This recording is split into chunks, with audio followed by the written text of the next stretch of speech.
Mon cœur est beaucoup partagé ce soir à cause de beaucoup de choses qui se bousculent avec la pensée qu'il est bon de partager ce que le Seigneur, il est bon de partager ce que le Seigneur désire. Gloire à Dieu.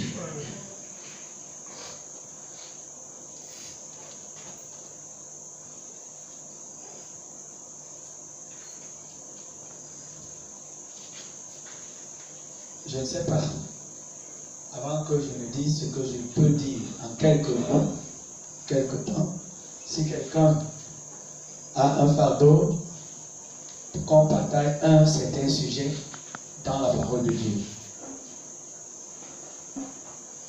qui le préoccupe. Oui, maman Nicole, il y a maman Nicole, attends d'abord, il y a maman Nicole, il y a Blondine, c'est Blondine, non? Voilà. Bon, je prends d'abord vos deux interventions, après je vais voir. Bonsoir, peuple de Dieu. Bonsoir. Parce que j'ai un souci. Mon souci se base sur la foi. Parce que depuis que j'ai cru, j'ai des problèmes. Les problèmes, c'est au niveau de la famille. Le problème au niveau de la famille depuis que tu as cru. Oui, c'est que je viens. Parce que mes enfants, l'un de mes enfants dit que comme j'ai quand même essayé de faire l'évangile à mes frères et sœurs, et ils n'ont pas voulu. L'autre me disait alors que maintenant c'est ton fardeau. La Bible dit que si tu ne forces pas tes frères et sœurs à être chrétiens, toute la charge est à toi. Puis, bon, l'autre jour, parce que je suis partie, j'ai fait quand même de maison en maison pour les évangéliser, leur parler la parole de Dieu. Il n'accepte pas pour le moment. Voilà. Je leur ai demandé que maintenant que vous m'attribuez, vous m'accusez, vous me condamnez, je dois faire comment? Comment? Voilà Dieu. Bon. Il y a un passage dans Ézéchiel. Je ne sais pas si c'est 3,18 ou 3, combien là. Cherchez-moi ce passage. Qui dit que quand moi je vais dire aux méchants que si tu pêches, tu mourras. Et que toi tu ne l'avertisses pas, il péchera, il mourra. Mais si tu avertis le méchant, il mourra. Mais, attends, si tu n'avertis pas, il mourra, son sang retombera sur toi. Mais si tu ne l'avertis pas, et si tu l'avertis et qu'il meurt, son sang retombera sur lui-même. C'est dans Ézéchiel là. 3,18, oui, on peut lire ça. Ézéchiel 3,18, oui. Quand je dirai au méchant, tu mourras.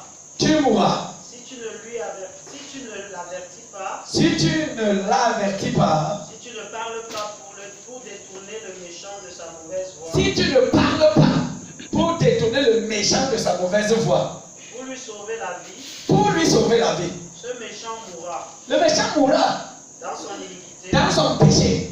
Et je te redemanderai. Mais je vais te demander son sang. Voilà ce qu'il voulait te dire. Mais ils le disent mal. Parce que la parole de Dieu ne s'arrête pas là. Continue la lecture. Mais si tu avertis le méchant, maintenant que tu as pris soin d'avertir le méchant, et qu'il ne se détourne pas de sa méchanceté, et que le méchant refuse de se détourner de son péché, et de sa mauvaise voie, il mourra dans son iniquité, il va mourir dans son péché. Et toi tu sauveras ton âme. Toi tu seras sauvé. Dieu a répondu. Voilà Dieu. Voilà. Donc, mais je sais que comme les gens pensent, aujourd'hui c'est tout le monde qui connaît la parole de Dieu, même celui qui ne connaît pas le Seigneur. Or, le Seigneur a réservé la véritable connaissance de la parole de Dieu à ceux qui le connaissent. Vous ne pouvez pas vraiment connaître la parole de Dieu à moins que vous connaissiez le Seigneur. Vous pouvez vous prononcer au sujet de la parole de Dieu. Comme toute personne qui a lu, qui a appris, qui a fait des recherches, vous pouvez prononcer. Parce que Dieu ne dépouille pas de l'intelligence naturelle des hommes. Mais la Bible dit que les hommes, avec leur intelligence, n'ont pas pu connaître le Seigneur. Gloire à Dieu. Or, pour connaître et comprendre la parole de Dieu, il faut avoir un contact personnel avec Dieu. Et c'est d'ailleurs à mesure que ce contact progresse et est en bonne santé que tu te tiendras dans la vérité, dans la lumière, dans la parole de Dieu. Que le nom du Seigneur soit glorifié. Surtout, je parle dans le cadre de la vérité. Parce qu'il y a des marabouts qui se sont infiltrés dans l'église, qui parlent du mal de l'autre. Ils disent des choses qui ressemblent à la vérité, mais ce n'est pas la vérité. J'ai été un peu surpris hier ou avant-hier en causant avec un frère. Et je me suis rendu compte que Dieu a fait grâce à ce frère de comprendre la subtilité des choses de Dieu par rapport à ceux qui servent Dieu, à ceux qui proclament la parole de Dieu, à ceux qui parlent au nom de Dieu. Il me racontait une vision où il disait qu'il avait trouvé qu'il y avait de l'eau claire que quelqu'un donnait à boire. Mais c'était clair, mais il y avait dans ce qui était clair des choses qui étaient transparentes dedans, qui étaient difficiles à déceler. Et il me dit qu'il comprenait par là que le serviteur dont il est question parle en apparence des choses de Dieu qu'il n'est pas facile où il n'est pas facile de discerner ce qui n'est pas bien. Parce qu'il a des mobiles qui ne tiennent pas du Seigneur. Vous comprenez ça? C'est pas facile. C'est pour ça que quand vous dites que vous servez le Seigneur, servez-le de tout votre cœur. Gloire à Dieu. Amen. Ne le servez pas pour un arrière-plan à accomplir. Ne le servez pas parce que vous attendez une quelconque bénédiction, non. Ne le servez pas parce que vous recherchez un certain bonheur sur la terre. Servez-le en lui sacrifiant votre vie en totalité pour obtenir la vie éternelle. Tant que vous n'êtes pas dans le ciel pour l'éternité, tant que vous n'avez pas obtenu ce salut éternel et final, vous ne vous laisserez pas séduire par quoi que ce soit. Vous ne vous laisserez pas empêcher par quoi que ce soit de continuer jusqu'au bout. Je vous fais comprendre. Que Dieu vous bénisse. Si vous n'avez pas de bon mobile, si vous avez des intérêts ou des choses qui ne fonctionnent pas comme vous auriez attendu, et que cela affecte votre attachement avec Dieu, cherchez vraiment Dieu. Je prie pour vous. Parce que les véritables enfants de Dieu peuvent passer même à travers la mort et ils chantent des cantiques. Je me fais comprendre? Oui. La Bible dit de ces lecteurs que car ils n'ont pas aimé leur vie jusqu'à craindre la mort. Si on ne peut pas aimer sa vie jusqu'à craindre la mort, dites-moi les petites difficultés auxquelles nous sommes confrontés qui ne sont pas la mort. Pourquoi on aime notre vie jusqu'à vouloir faire que ces petites difficultés nous s'arrachent de la main de Dieu? Frère, tu aimeras le Seigneur de toute ton âme, de tout ton cœur, de toute ton âme, de toute ta force, de toute ta pensée. Que le nom du Seigneur soit glorifié. Oui. Donc, j'ai répondu à la première question. Oui, toi.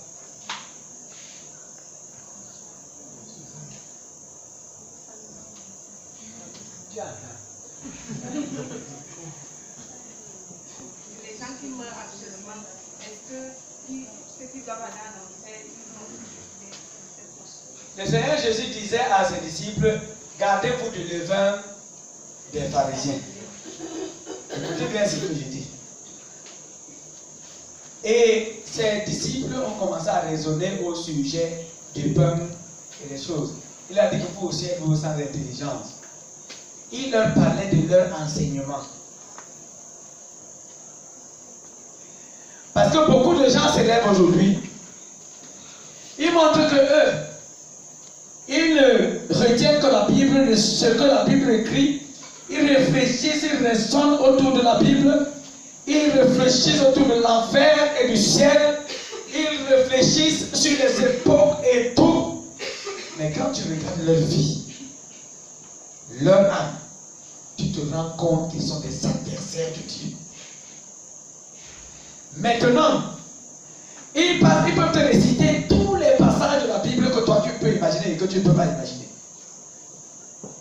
Pourtant, ils n'ont pas l'amour de Dieu en eux. C'est ce que Jésus disait dans l'évangile de Jean. Je ne sais pas si c'est le chapitre 5.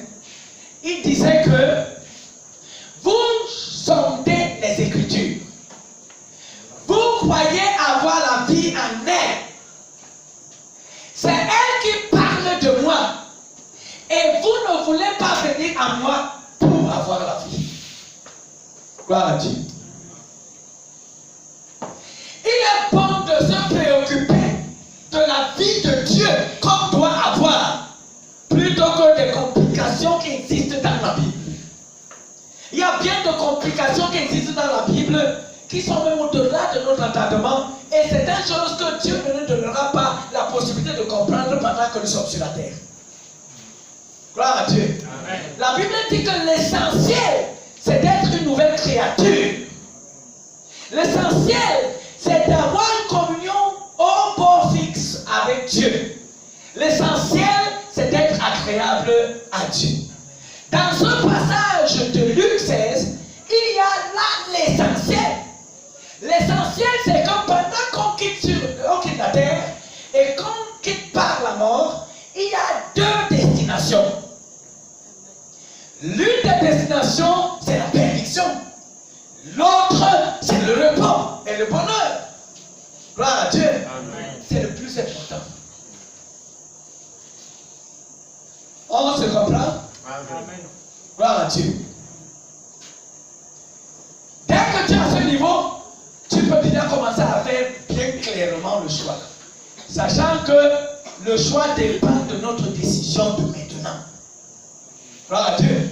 La Bible dit qu'aujourd'hui, c'est le jour du salut. Maintenant, c'est le temps favorable. Parce que les temps arriveront où les gens seront incapables de se repentir. Soit parce que l'occasion ne leur sera plus donnée, la parole ne leur sera plus annoncée. Soit parce que Satan, à travers leurs iniquités, les aura tellement liés qu'ils ne s'en sortiront plus. C'est pourquoi il est écrit, si vous entendez la voix du Seigneur, n'endurcissez pas votre cœur. Gloire à Dieu. Bon, maintenant, est-ce que l'enfer est déjà ouvert? La Bible dit bien que le lac de feu où sera jeté Satan et le faux prophète, ce sera à la fin des temps. Gloire à Dieu. Mais elle dit déjà que ces gens-ci, dès qu'ils ont quitté la terre, il y avait déjà la souffrance pour l'un et l'autre était au sein d'Abraham. Gloire à Dieu. Je ne suis pas sûr que le lieu où nous serons à la fin des temps sera encore le sein d'Abraham. Parce que les élus de Dieu, l'épouse sera avec Jésus partout où Jésus sera. Mais maintenant, notre ère de repos, en attendant ce jour, c'est sûrement le sein d'Abraham. Gloire à Dieu. Amen. Et maintenant, l'ère de repos de ceux qui se perdent, en attendant le lac de feu, c'est le lieu de tourment. Hein? C'est-à-dire chacun de nous, après avoir quitté la terre, aura l'avant-goût de ce qu'il attend, qui sera encore plus sérieux. Donc de même que celui qui se perd va dans le lieu de tourment, ce qui est moins difficile à digérer, parce que l'enfer sera plus redoutable. Maintenant, celui qui est sauvé va dans le repos au sein d'Abraham. Il attend le jour où il aura cette propriété éternelle que Jésus lui donnera lorsque le jugement de Dieu viendra. Que le nom du Seigneur soit glorifié. Voilà ce que je peux te répondre. J'ai pris la peine de dire les autres choses à cause de ce que Dieu veut que tu comprennes. Que le nom du Seigneur soit glorifié. Oui. Ça va comme ça pour ce soir? Gloire à Dieu. Anne.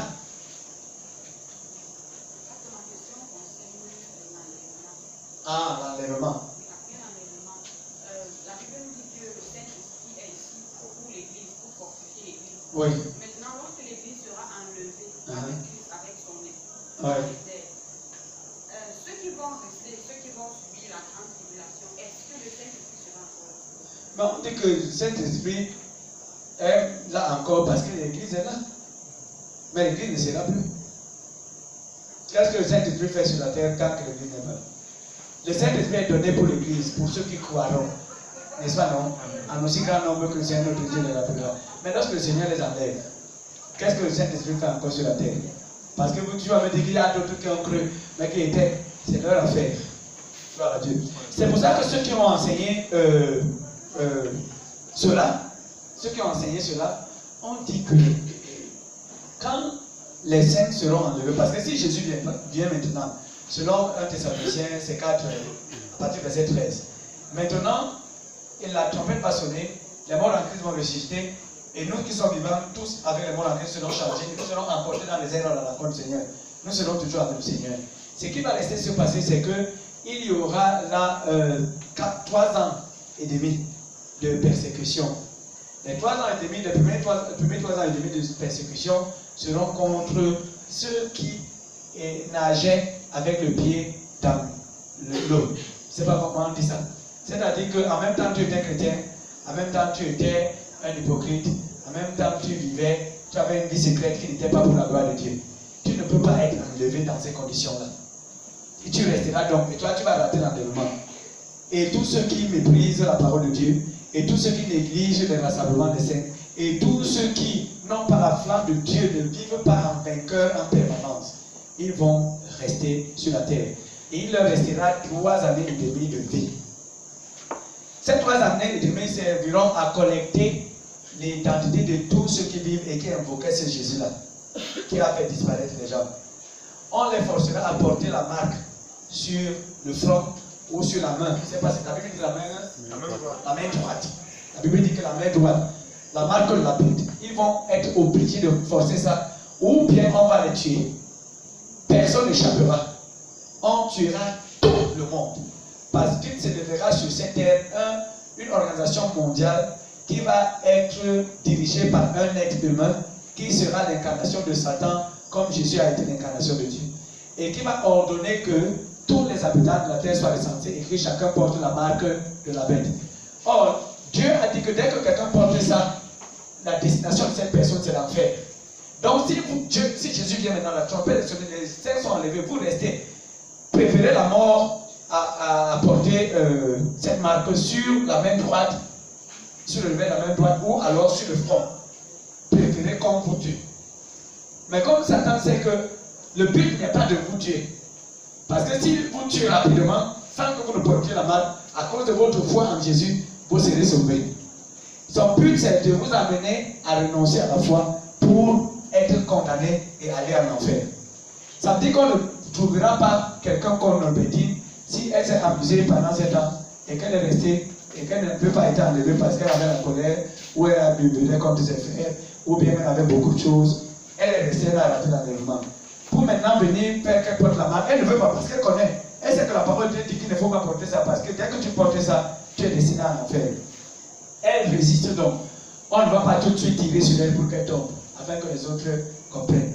Non, il n'est pas question de la perdre. On peut commencer peut-être à prendre une pierre, on pose son pied sur peut-être une autre pierre, on tape d'abord jusqu'à écraser les os pour qu'elle subisse la douleur. Et en même temps, on sera en train de lui proposer à côté des avantages énormes si elle renonçait à porter, si elle acceptait de porter la marque. Vous comprenez? Il y aura une douleur atroce. Et tous ceux qui seront sauvés en cette période-là paieront leur salut de leur sang par la mort. Et une mort atroce. Donc si Jésus revient maintenant et qu'il enlève l'église et que vous ratez l'enlèvement parce qu'à la maison, vous n'êtes pas sérieux. Parce que vous ne vous conformez pas à la parole de Dieu. Parce que vous ne marchez pas selon la vérité. Vous raterez certainement l'enlèvement. Si vous ratez l'enlèvement, s'il vous plaît, acceptez de mourir plutôt que de porter la marque.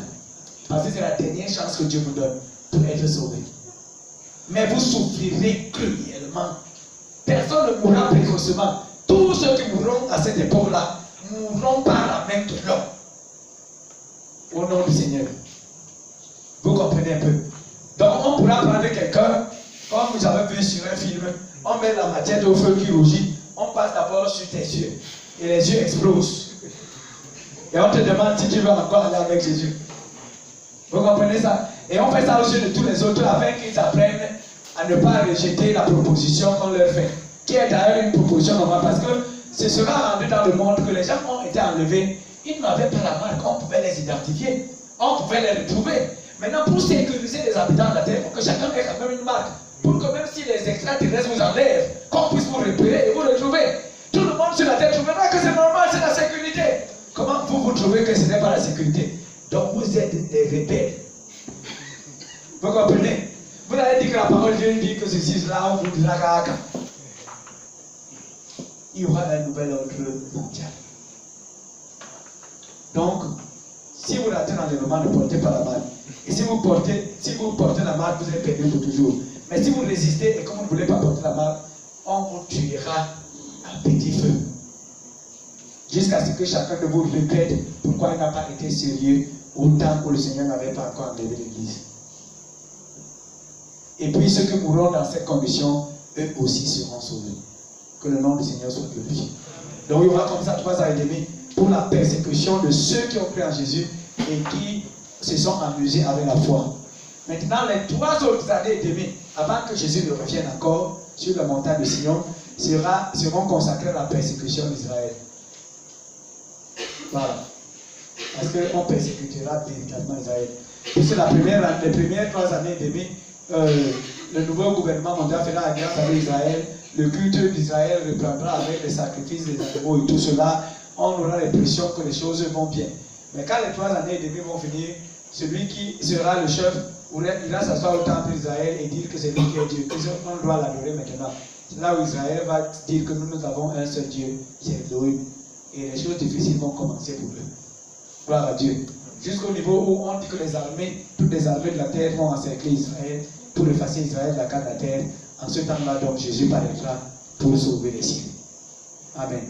Et tous ceux qui seront d'Israël à l'époque seront sauvés.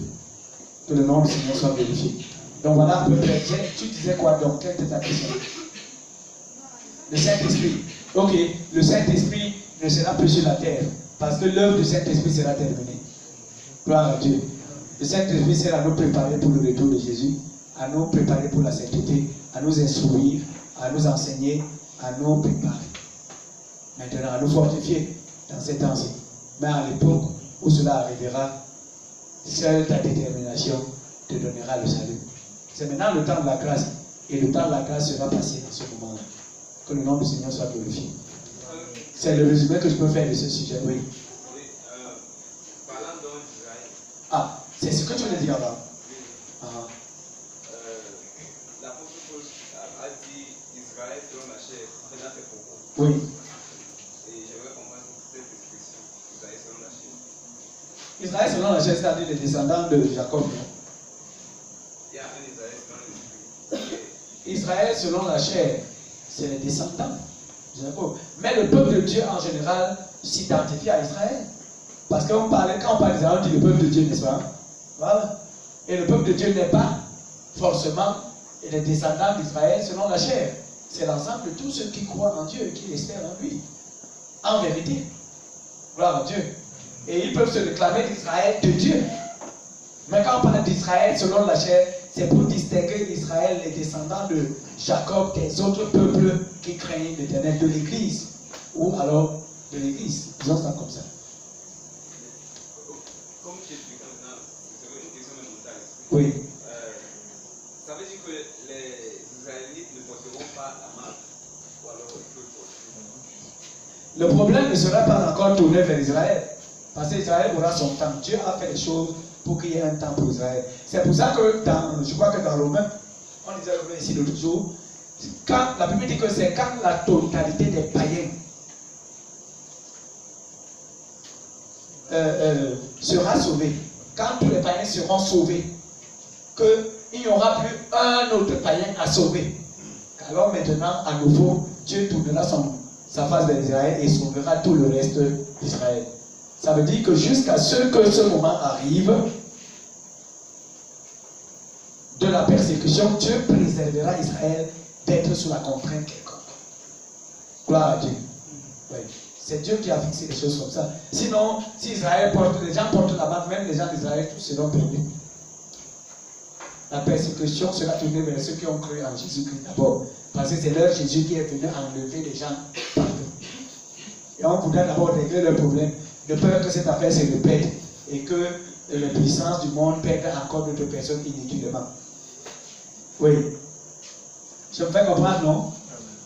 Que Dieu vous bénisse. Oui. J'ai une petite question là dans... C'est Dieu dans ce sens?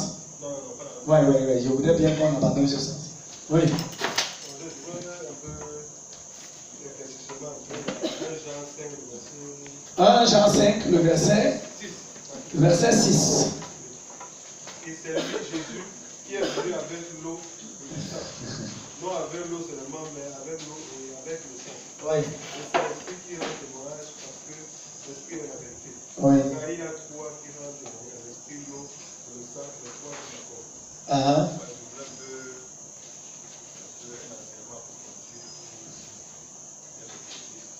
Que le nom du Seigneur soit glorifié. Tu dis 1 Jean combien?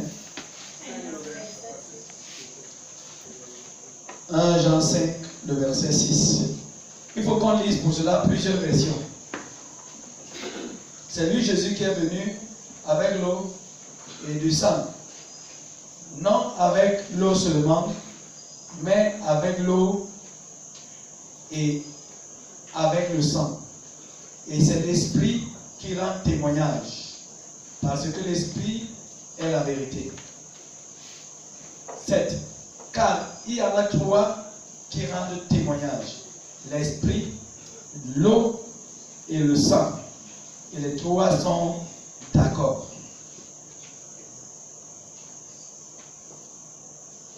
Si nous recevons le témoignage des hommes, le témoignage de Dieu est plus vrai. Car le témoignage de Dieu consiste en ce qu'il a rendu témoignage à son Fils. Celui qui croit au Fils de Dieu a ce témoignage en lui-même. Celui qui ne croit pas, Dieu le fait menteur, puisqu'il ne croit pas au témoignage que Dieu a rendu à son Fils. Oui. Quelqu'un a une autre version? C'est ce même Jésus, le Christ, qui est venu avec l'eau et le sang, non seulement avec l'eau, mais avec l'eau et le sang. Et c'est l'Esprit qui en rend témoignage, parce que l'Esprit est la vérité. Oui. Car il y en a trois qui rendent témoignage dans le ciel. Le Père, la parole et le Saint-Esprit. Il y en a trois qui rendent témoignage. On dit dans le ciel. Dans le ciel. Et qui? Le Père, le Fils et le Saint-Esprit. Le Père, la parole et le Saint-Esprit. Oui. Et ces croix-là sont un. Et il y en a aussi croix qui rendent témoignage Ah, sur verset? la terre. Il faut dire le verset chaque fois que tu abordes le verset. Verset 8. Parce qu'on n'a pas tous la même chose dans nos versions. Tu lis d'abord le verset 6. Quand tu vois le verset 7, tu lis le verset 7. Ainsi de suite. C'est ce même Jésus, verset 6. C'est ce même Jésus, le Christ, qui est venu avec l'eau et le sang, non seulement avec l'eau, mais avec l'eau et le sang. Et c'est l'Esprit qui en rend témoignage, parce que l'Esprit est la vérité. Voilà. 7. Car il y en a trois qui rendent témoignage dans le ciel. Le Père, la parole et le Saint-Esprit, et ces croix-là sont un. Verset 8. Et il y en a aussi trois qui rendent témoignage sur la terre, l'Esprit, l'eau et le sang. Et ces croix-là se rapportent à une seule chose. Si nous recevons le témoignage des hommes, 9. Si nous recevons le témoignage des hommes, tu dis que ces trois-là sont quoi? Une seule chose. Verset 9. Si nous recevons le témoignage des hommes, le témoignage de Dieu est d'un plus grand poids. Or, c'est là le témoignage que Dieu a rendu de son Fils. Oui. Oui. Maintenant, qui a une autre version? Oui. C'est Jésus-Christ qui est venu. Verset 6. Donne la version qui l'a mesure. Verset 6. C'est Jésus-Christ qui est venu à nous avec l'eau de son baptême et avec le sang de sa mort. Il est venu non pas avec l'eau seulement, mais avec l'eau et le sang. Et l'Esprit Saint témoigne que cela est vrai, car l'Esprit est la vérité.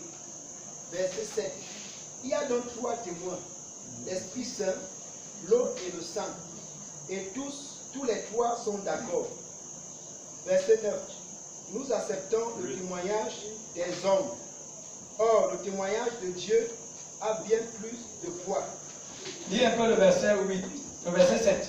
Je prends là. Verset 7. Il y a donc 3 témoins, l'Esprit Saint, l'eau et le sang, et tous les 3 sont d'accord. Nous acceptons le témoignage, verset 9, nous acceptons le témoignage des hommes. Or, le témoignage de Dieu a bien plus de poids.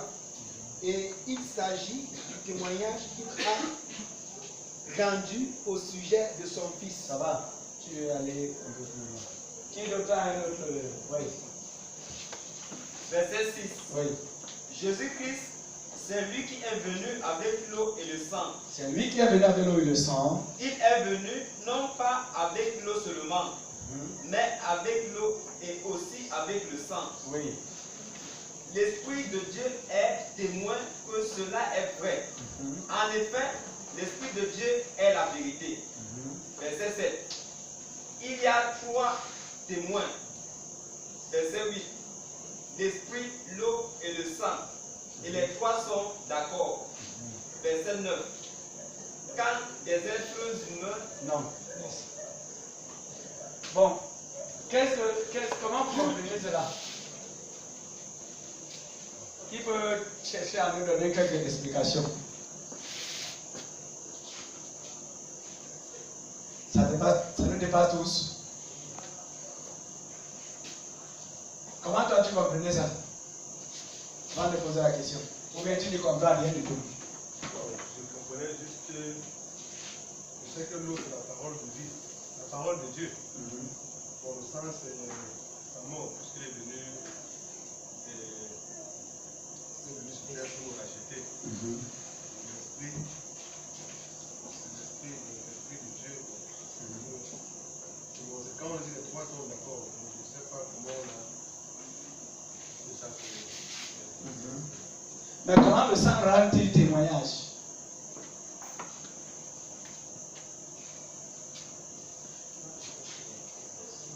Hein? Le fait qu'il a été versé. Et l'eau, c'est la parole.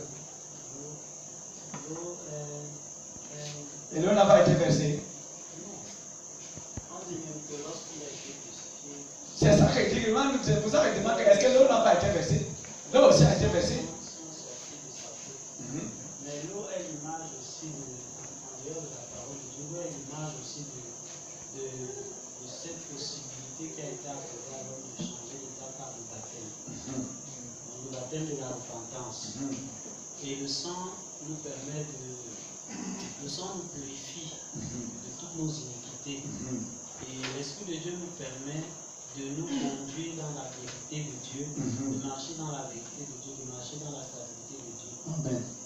Que Dieu te bénisse. Tu voulais dire quoi? Répète, même si tu veux dire la même chose. Vas-y. Ah, on voit.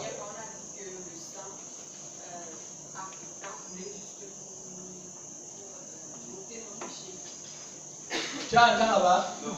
Parle à celui qui est Parce fort. que la dernière fois, il nous a été dit que le sang voulait pour ôter nos péchés. Oui. En fait, c'est dans ce sens que je voulais parler du sang. Oui. Ok.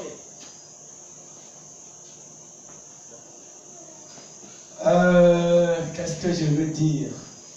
Parce qu'il y a plusieurs versions. Dans une version dit c'est le Père, le Fils, le Saint-Esprit qui rend témoignage au ciel.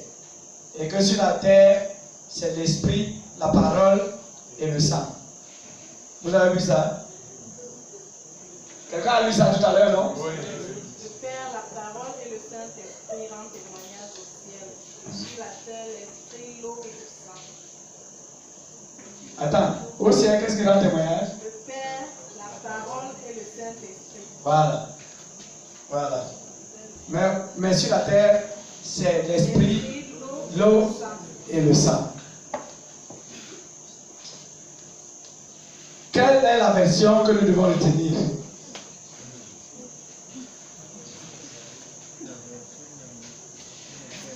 Maintenant, qu'est-ce que c'est que le témoignage? On dit que il rend témoignage de quoi?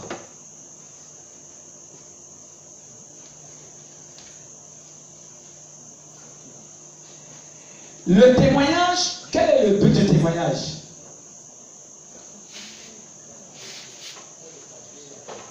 D'établir la vérité. Le témoignage est comme une démonstration de ce qui est. Gloire à Dieu.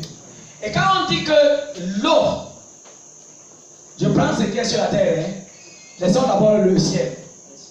N'est-ce pas, non? L'esprit, l'eau et le sang ont quel rôle sur la terre qui permet d'établir la véracité de la possibilité du salut?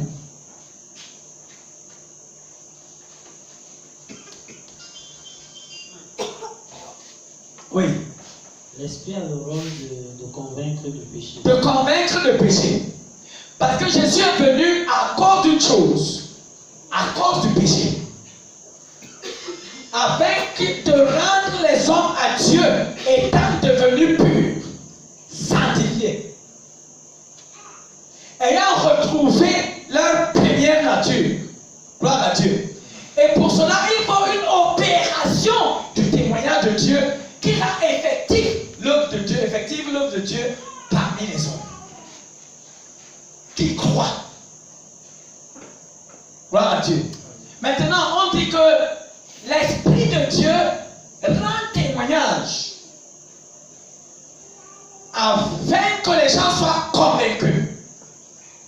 Parce que si les gens ne sont pas convaincus par Dieu, comment trouveront-ils le chemin du salut? Ce n'est pas possible, n'est-ce pas? La mission, c'est le salut des hommes. Et ce qui opère cette mission, c'est le témoignage.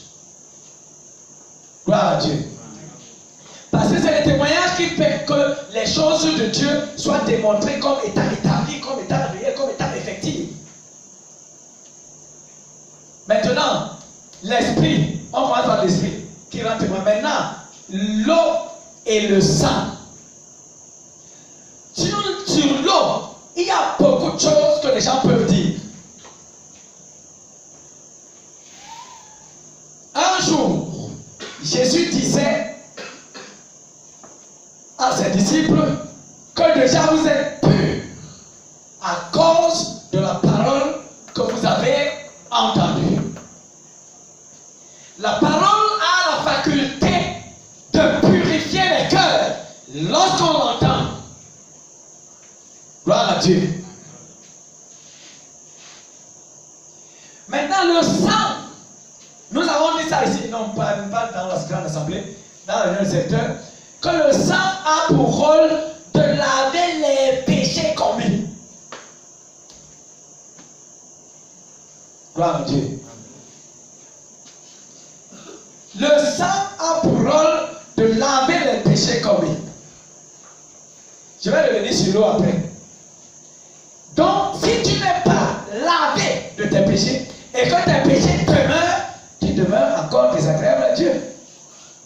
Même si tu as été convaincu. Gloire à Dieu. Voilà. Maintenant, l'eau.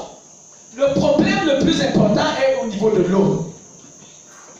Beaucoup ont interprété l'eau comme la parole. D'autres ont interprété l'eau comme le baptême. D'autres ont simplement dit que c'est Jésus. Gloire à Dieu. Mais regardons quelle peut être la position de l'eau.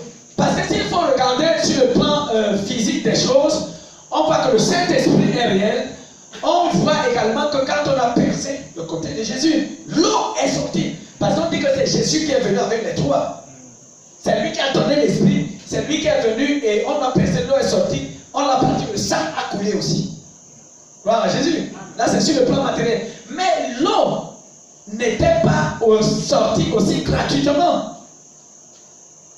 C'était simplement certainement une image. Même le sang qui est sorti, c'était quelque chose qui avait un effet spirituel sur l'humanité. Parce qu'il a versé son sang. N'est-ce pas, non? L'eau également était symbolique de quelque chose qui est de la nature de Jésus-Christ. Qui servent à la mort de la nature humaine. Parce que même la parole, quand la parole sort, elle casse, elle brise, elle met à mort ce qui était de l'homme. Il y a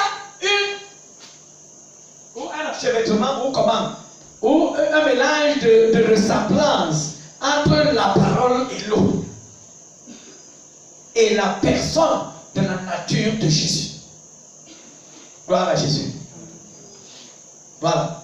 Donc, quand on dit donc que c'est pour montrer que trois entités contribuent à la manifestation de la vie de Dieu telle que Dieu attend.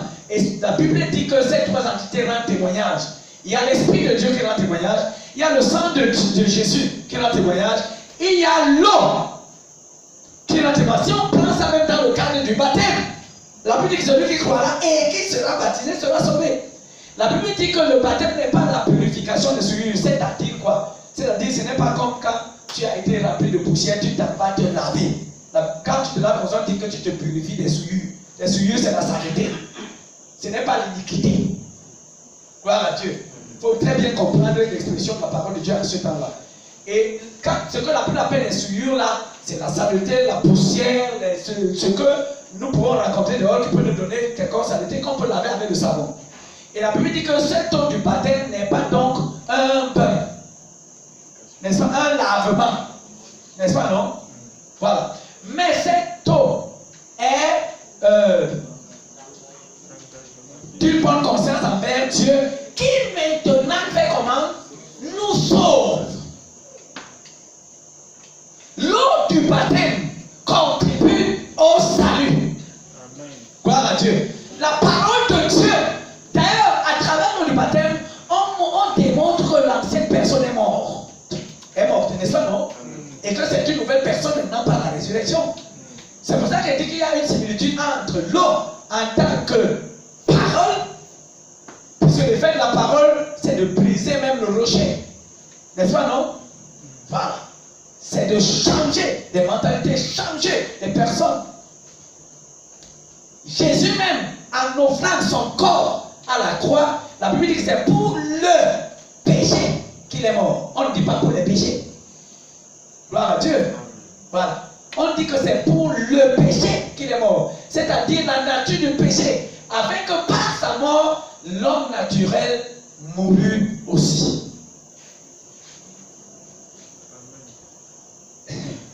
Que Dieu le bénisse.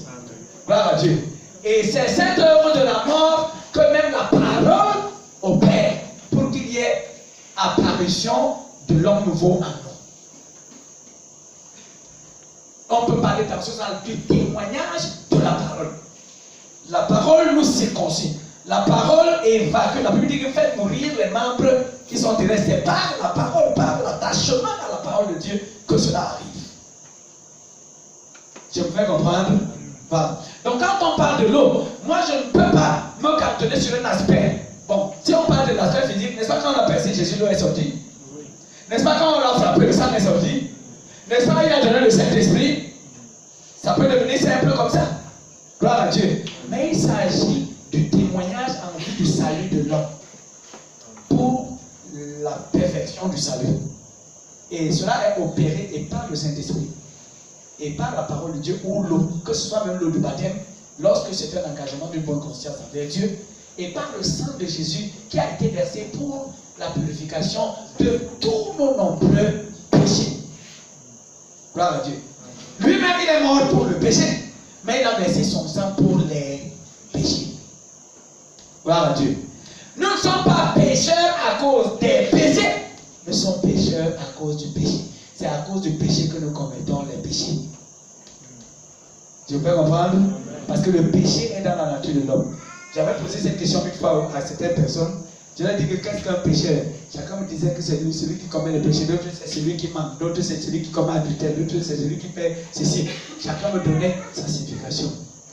C'était très compliqué pour eux à l'époque. Mais le pécheur, c'est celui qui est né de l'homme et de la femme, tout simplement. Parce que nous héritons de la nature du péché.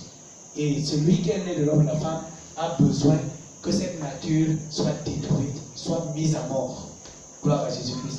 Et en mourant sur la croix, Jésus a pris avec lui tout ce qui lui appartient et les a fait passer dans la mort qu'il a subie.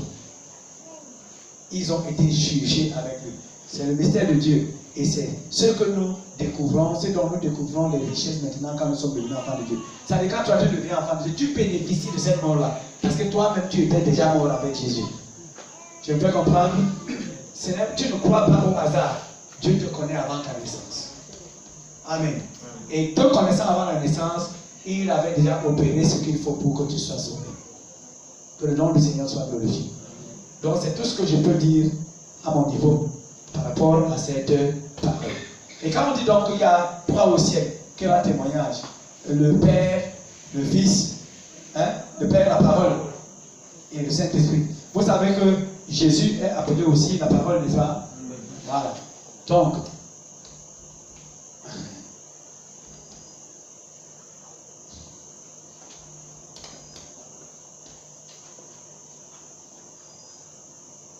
on parle au ciel de la divinité de Dieu qui est reconnue dans le ciel. C'est-à-dire ce qui rend témoignage de Dieu. Parce qu'au ciel, on ne rend pas témoignage. On dit le Père, c'est ça, non? La parole et qui? Et le Saint-Esprit. On n'a pas dit le sang. Parce que là-bas au ciel, c'est autre chose. Le sang ne se promène pas là-bas pour faire quoi que ce soit. Si le sang est là-bas, c'est à cause de nous qui sommes sur la terre. Gloire à Dieu. Ouais. Si la parole est là-bas, c'est parce que c'est une entité divine. C'est-à-dire que c'est la nature de la divinité. Gloire à Dieu. Ouais. On voudrait simplement dire que Dieu se produit en tant que l'esprit ou la parole ou le Père créateur de toutes choses. Gloire à Jésus. Voilà. Dans la sphère céleste, c'est comme ça que Dieu le connaît. Mais nous sur la terre, pour bénéficier du plan de Dieu, du témoin de Dieu, il a fallu qu'il y ait le témoignage à travers le Saint-Esprit, le sang de Jésus et la mort de Jésus-Christ. Que le nom du Seigneur soit glorifié. Oui. Oui. Lors de mon passage, il y a environ 3 semaines, je conversais avec un frère qui n'est pas de cette assemblée. Oui. Et il me parlait du trône. Et il m'a dit, est-ce que le trône de Dieu, est-ce que c'est en haut ou bien c'est où? Mais il ne m'a pas donné aussi le temps de répondre. Oui. J'étais un peu... Lui-même, il a répondu. Non, il ne m'a pas donné le temps de répondre, puisque après ça, j'étais parti. Et alors, je réfléchis par rapport à cela. C'est pour cela que, comme tu as donné l'occasion ce soir, je me suis dit qu'il faut vraiment... Et la question, c'est laquelle alors? La question est celle-ci. Il demandait où est le trône de Dieu. Est-ce que c'est au ciel? Bon, moi, quand il a dit que est-ce que c'est au ciel, lui-même il a dit non. Bon, moi j'ai réfléchi que c'est sûr que le trône de Dieu doit être dans le cœur de ceux qui craignent Dieu. Mais je reviens maintenant te poser la même question pour vraiment savoir davantage. Oui. En principe, peut-être il faut dire que le trône de Dieu doit être dans nos cœurs. Dans l'aspect de la communauté, de ceux qui croient en Dieu. Parce que le trône physique de Dieu ne nous est pas visible. Je me fais comprendre? Et la certitude de ce trône est démontrée par la conscience que nous avons dans notre cœur que Dieu règne en nous. Gloire à Dieu. Ou alors par la dimension de la liberté que nous donnons à Dieu dans nos cœurs de régner sans partage. Je veux dire ceci. C'est-à-dire que le trône de Dieu devrait être dans le cœur de chacun de nous. A-t-elle enseigné que c'est Dieu qui a la dernière décision en tout?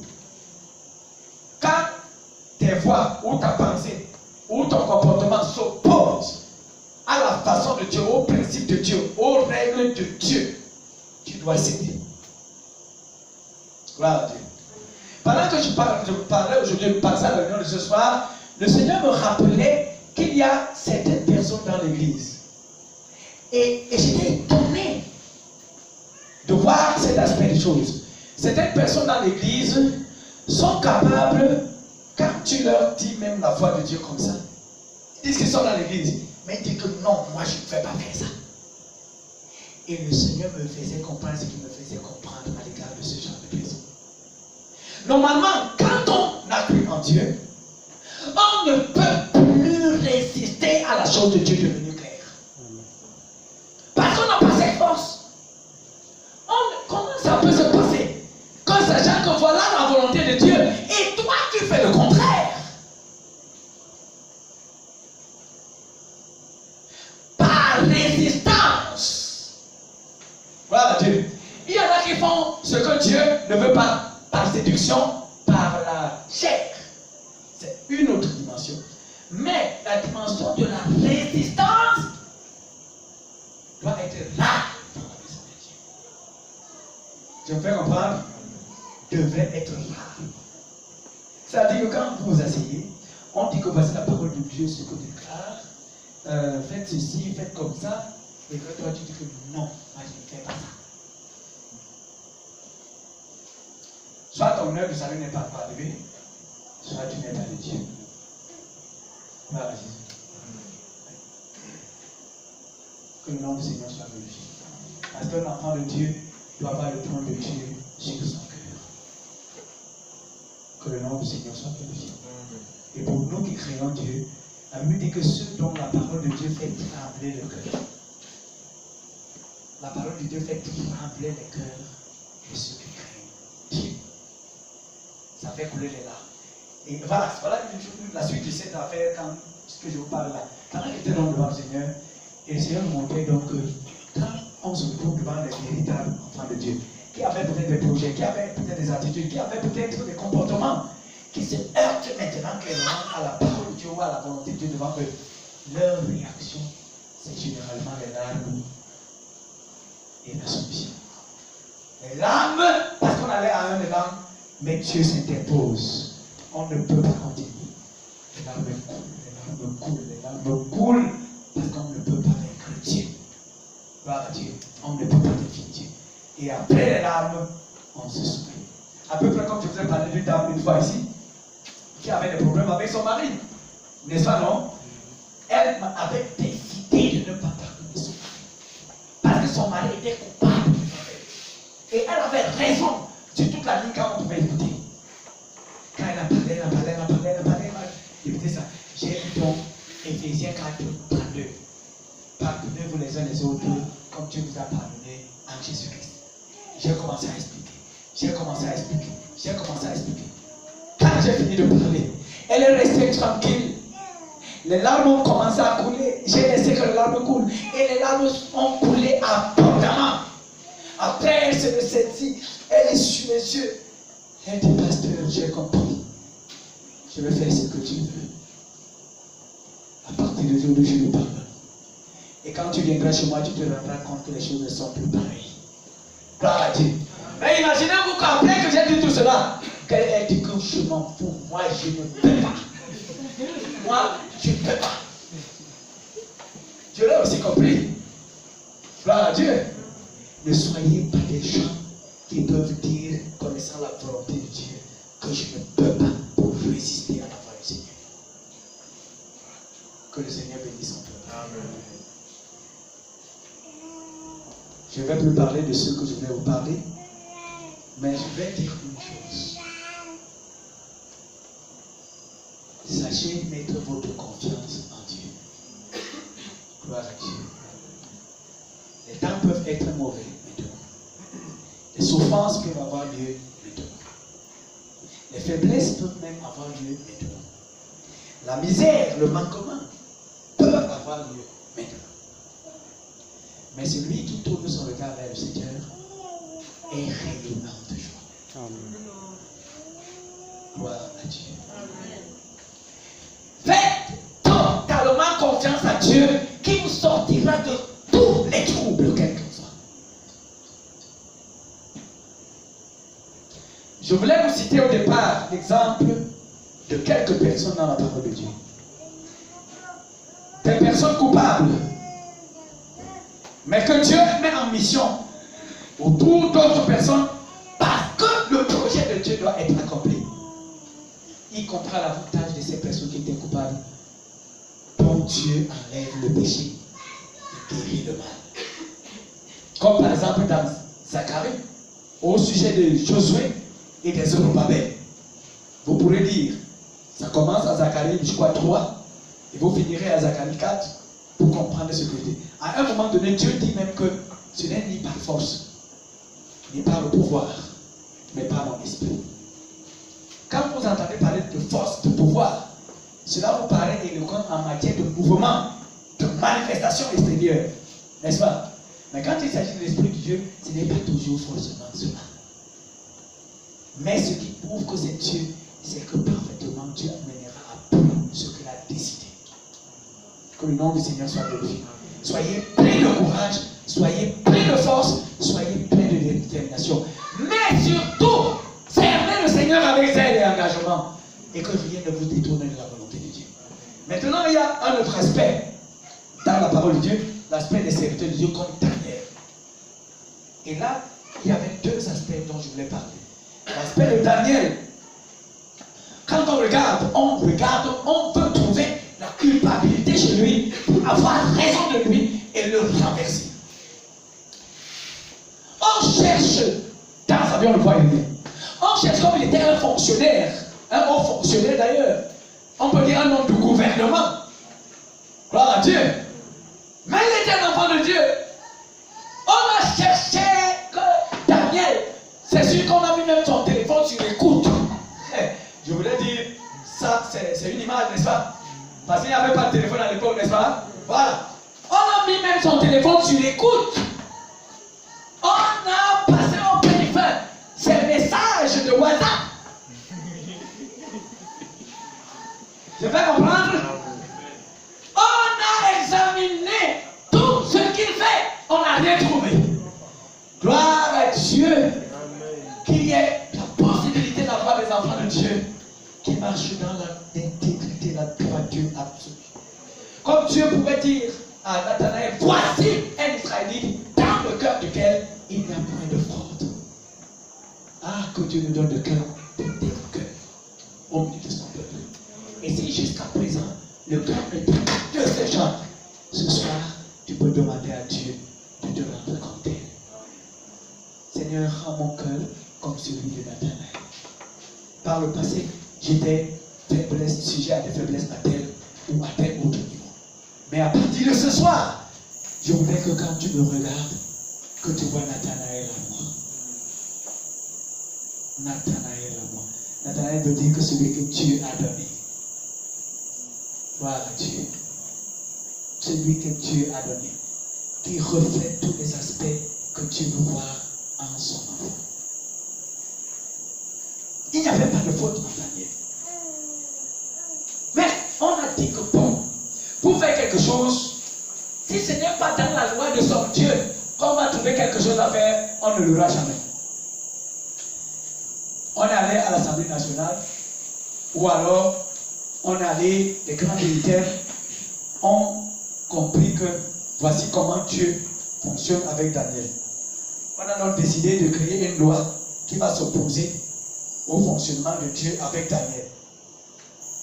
Afin que soit Daniel renonce à sa foi, à sa communion avec Dieu pour écouter les hommes du peuple, soit alors il soit exposé au châtiment du roi. Et on a fait faire au roi, on a fait prendre un décret qui était contraire au principe de la vie de Dieu que Daniel avait. Même si le roi ne savait pas où on l'amenait, quand il s'en apercevait, c'était trop tard. Il lui-même ne pouvait plus sauver Daniel. On a décidé de jeter Daniel dans la boisson. Il peut y avoir des moments où tout semble contre vous. Vous pouvez vous sentir même isolé de tous.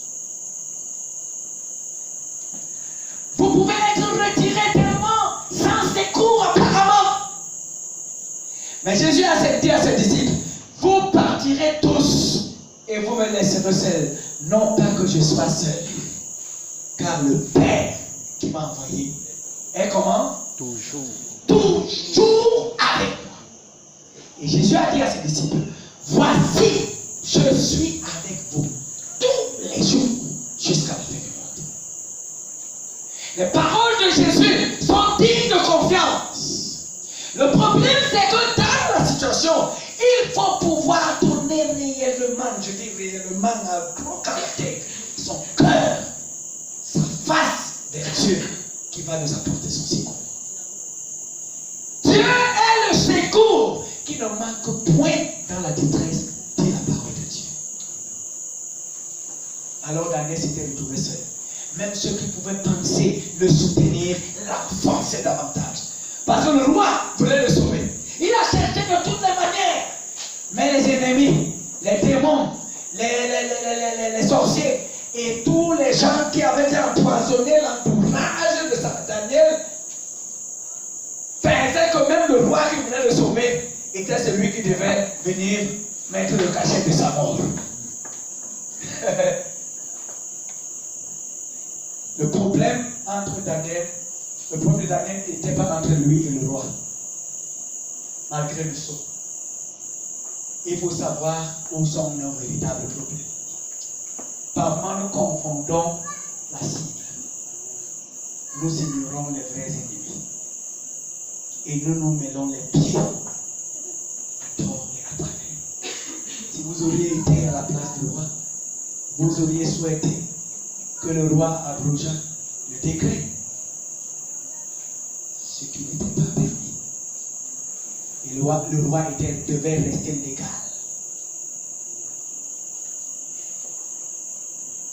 Ouais. Mais on a dit, pourquoi est un roi? Il a tous les pouvoirs, c'est lui qui peut décider. Non, le roi est là parce qu'il y a des principes éternels. Et quand tu tombes sur le coup de ces règles, malgré ses sentiments, il ne peut rien contre toi. Oui. Il y a des choses qui peuvent arriver comme ça. Peut-être que pour sauver Daniel, il fallait que le roi mette le sceau. Parce que si le roi s'était posé, peut-être que le roi et le royaume, le peuple et Daniel devaient être dans les troubles. Le roi même n'était pas capable. Il a mis le sceau. Oh Daniel, puisse ton Dieu que tu sers avec persévérance te sauver. Mais même dans ce cas-là, dans la fosse au lion. Moi j'ai vu le lion face à face une seule fois. C'était même une lionne, c'était même pas la lionne, le lion lui-même. Mon cœur a frémi au-delà de moi et tout le bien. J'ai bien contrôlé la musculature. Comment c'est des muscles très serrés et robustes. Et la longueur de l'animal. Tu sens la force. Et il semble que le lion est au-delà de ce que j'ai vu.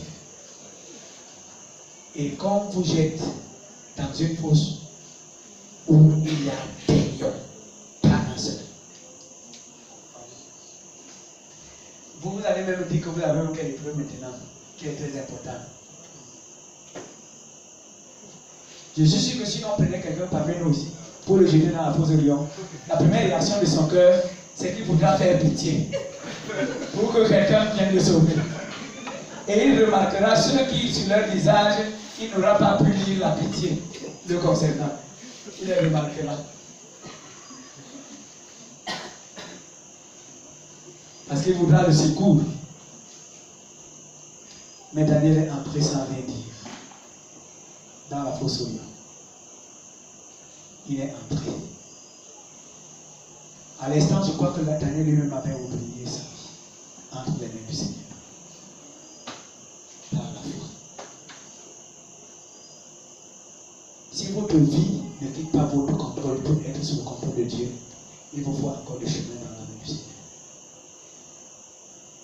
Tant que vous êtes le maître, vous contrôlez votre vie, vous pourvoyez à vos besoins, vous marchez avec votre sécurité, et vous restez de chez vous pour la connaissance de Dieu. Ceux qui ont connu Dieu ont enlevé leur vie entre leurs mains et l'ont placé dans la main de Dieu. C'est Dieu qui en décide désormais. Et je crois que c'est le cas de Daniel. Que le nom du Seigneur soit glorifié. Et la Bible dit que l'ange du Seigneur est venu. L'ange du Seigneur ne pouvait pas intervenir jusqu'à ce que Daniel persévère jusque dans la fosse. Souvent, nous attendons l'ange du Seigneur au moment où on publie le décret. Parce qu'il y a eu des étapes, non? On a publié le décret qui était opposé à Daniel. Et il y a eu des problèmes, on a surpris Daniel en flagrant délit de prière. Maintenant, on le ramène pour le juger. Nous aurions voulu que l'ange de l'Éternel vint en ce moment-là pour sauver Daniel. Non, ce n'était pas le cas. L'ange de l'Éternel a attendu qu'il entre dans la fosse, à côté des lions. Et c'est là qu'il a muselé les lions, pour qu'aucun lion ne puisse faire du mal à Daniel. Gloire à Dieu. Moi, je crois que dans la fosse des lions, Daniel était plus en sécurité que par tout à l'heure. Parce que personne ne pouvait oser le toucher. Je vous ai raconté l'histoire d'un homme, non, qui marchait sur le soin du désert, et à un moment donné, la nuit arrivait, il faisait extrêmement froid. Il avait peur du froid de la nuit. Un enfant de Dieu. Il a supplié le Seigneur que le réchauffe pendant qu'il faisait très froid. Il s'est donc couché quelque part. Et pendant qu'il s'était couché quelque part, un gros tigre est venu se coucher sur lui. Et il était réchauffé toute la nuit. Lorsqu'il se réveille le matin, le tigre se lève et s'en va doucement. Les enfants de Dieu doivent apprendre à considérer Dieu dans la vérité et à connaître le véritable Dieu. Dieu n'est pas au niveau des hommes. Ce que Dieu peut faire, les hommes l'ont jamais. Vous savez que les enfants d'Israël ont marché au milieu de la mer parce que Dieu a ouvert la mer. Il y a eu des murailles de la mer d'un côté et de l'autre. C'est le Dieu là que nous aimons. Mais par moment, nous ignorons qu'il est le même. Que le nom du Seigneur soit glorifié. J'aurais eu besoin de parler d'autres personnes, mais que le Seigneur bénisse cette journée. Qu'il bénisse la parole de Dieu dans nos cœurs. Je vais céder la parole. Nous devons nous lever pour prier brièvement.